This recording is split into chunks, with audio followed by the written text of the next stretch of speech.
Hey, what's up YouTube? So, for today's video, I want to touch on a topic that I did earlier this year about is the Xbox One X still worth it in 2021? Now, as a huge proponent of the video, Xbox Series S and X's were just too impossible to come by, without having to pay scalpers ridiculous prices. Well, all gameplay captures today has been recorded on an Xbox Series X, as I now finally officially have one. And let me tell you, yes.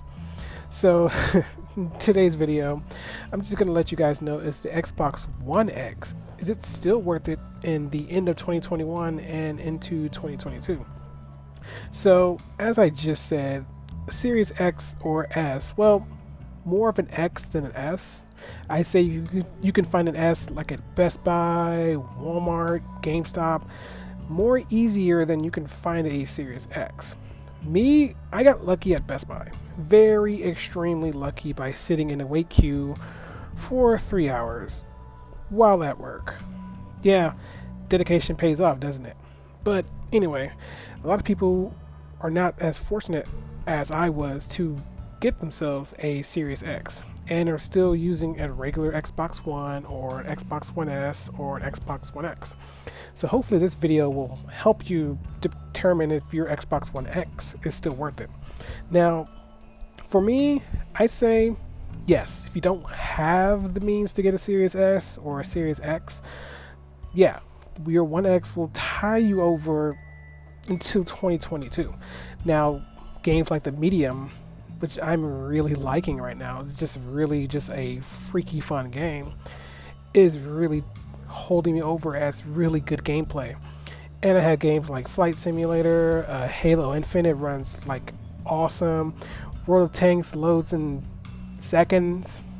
A lot of these games loads in seconds, and it's mind-blowing, really. Like, I haven't seen this in a console since ever, and I touched an Xbox Series X and played with it for a little bit before I owned one, and was blown away by it now. But now that I own one, it's just, yeah. Of course, the gripes were storage, as I'm almost full on storage, but I do have a lot of games in my internal storage, so I do plan to remedy that with an external drive soon to have.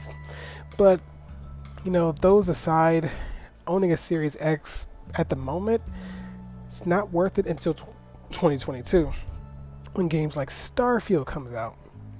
I want that really bad. And of course, a lot of your games get upscaled with frames per second, resolution, load and save times, phenomenal. But again, got a regular One X. If you're not, wanting to play like the Medium and Flight Simulator and stuff like that, then you can hold off for one more year. I will say, playing Forza Horizon 5 on a One X, I found that as a very painful experience. Not because the game was bad, because the game was great, but the load times, man. Like, you've got minutes of waiting before you jump into a race, whereas the Series X, you're in seconds. And it's just, that little difference right there is just phenomenal.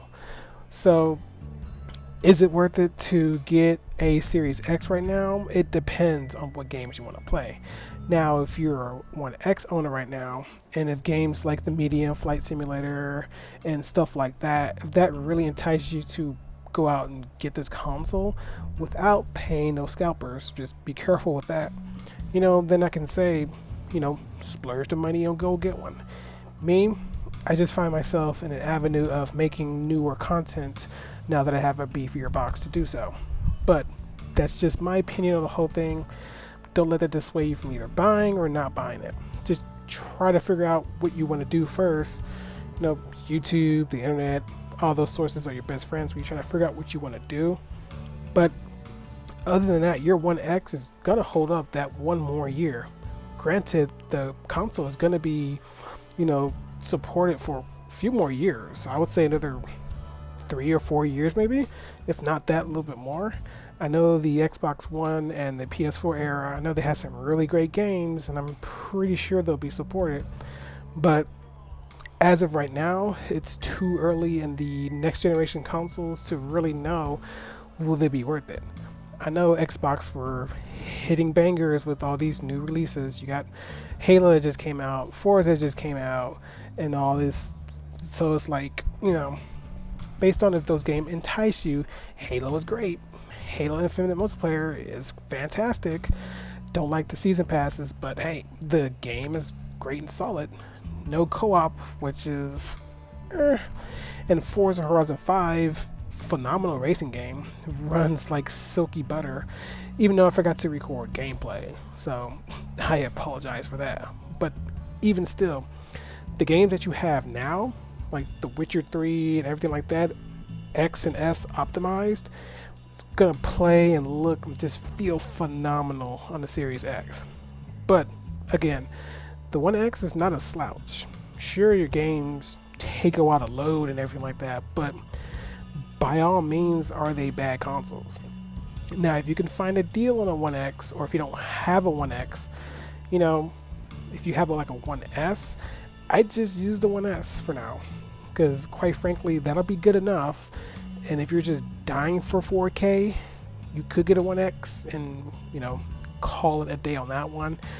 But if you're fortunate enough to find a Series X, then you will not be disappointed. So I hope this video helped you guys out on, is the One X still worth it in 2021/2022?